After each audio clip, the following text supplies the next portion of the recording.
What's up, YouTube? What you're looking at is a 2012 Lunar Kilo Dragon. Now this is one of the more common kilos because it's a very popular year, but the premiums on them are still pretty high.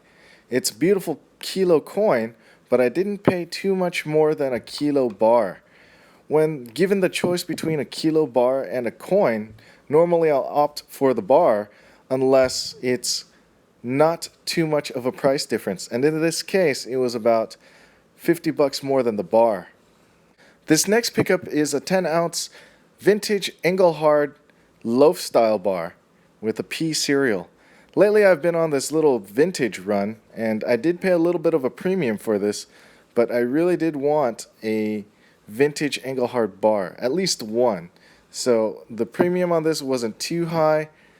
At the time it was $250 over spot, so adding this one to the collection. This next order was a pre-sale that finally got delivered from Choice Bullion. It was an order for 10 1-ounce 2016 Libertad proofs. Now, since they came in a little late, I have to decide what I'm going to do with these. Originally, I was going to send them in for grading, but I'm kind of having some doubts after some recent poor experiences with NGC. However, the coins themselves, no milk spots, and look great. Taking a closer look at the Libertad, you can see the mirror-like finish on both the reverse and the obverse. The demand for these Libertads is still growing, and as a mint, they still produce one of the lowest mintage numbers of any other government-minted coins. So it's one to look at if you think that you want to play the mintage numbers game, but they do have some issues with sometimes changing the numbers at the end of the year or the beginning of the year. These really are beautiful coins with a beautiful design and are struck very well, surprisingly well. Can you pick out the design in the back that I kind of copied? It's an homage to a former YouTuber who has since retired and stopped making videos. Leave a comment with who you think it is. This next piece might be recognizable to some of you out there. It's one of Hi-Ho's first bars, and he was kind enough to stamp on the side IKEA 1. To kind of keep it going, I had asked Mr. Zeke if he would be able to pour me a 100-gram bar, and he was kind enough to do so. So this is his COA. It came in a nice little pouch and well packaged, and here's the results. A 102-gram 999 fine IKEA 2 bar with the Tree of Life stamped on it. I really like 100-gram bars, and this time I wanted to go a little bit different, so I had asked Mr. Zeke. I had seen his channel and the quality of his pours and figured it would be nice to have in the collection, especially for a YouTube collection of pours. So most likely I'll be getting a couple of more of these done from some other fellow YouTubers. These are the ones that I play with the most. Most of the other coins that you see, especially the pandas, they're gone. They're sitting in storage. That's why you rarely see them anymore in my videos.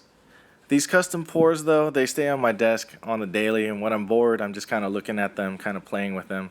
I don't have to worry about getting them dirty or milk spots. It's one of the main benefits of poured silver bars. It's very low stress. This next acquisition is one of my largest to date, and it comes via a trade.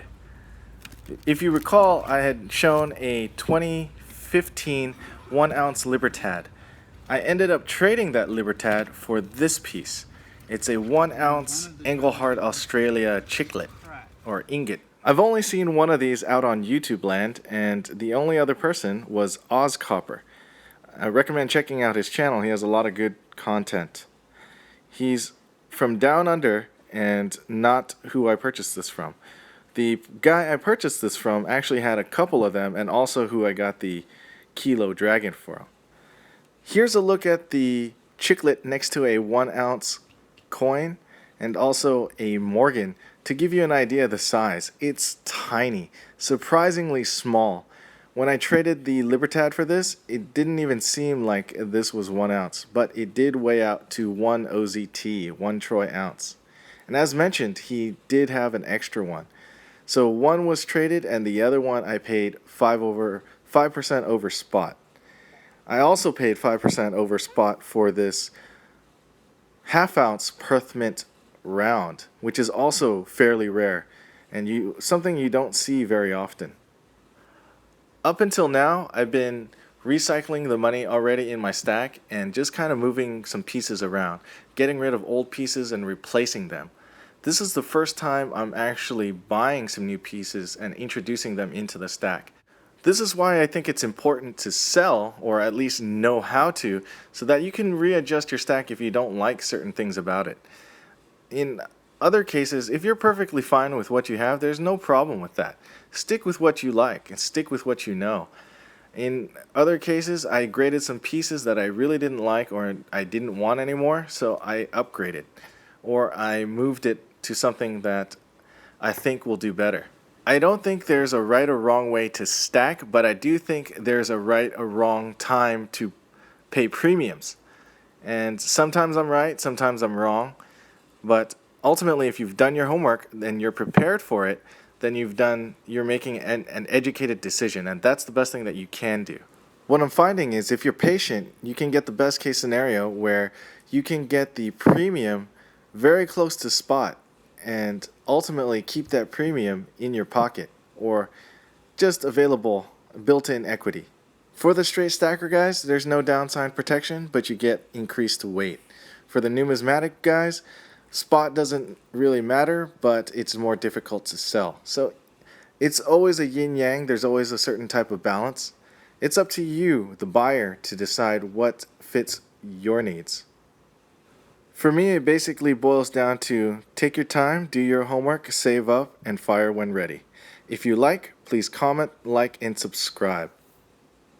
Thanks for watching and see you on the next one.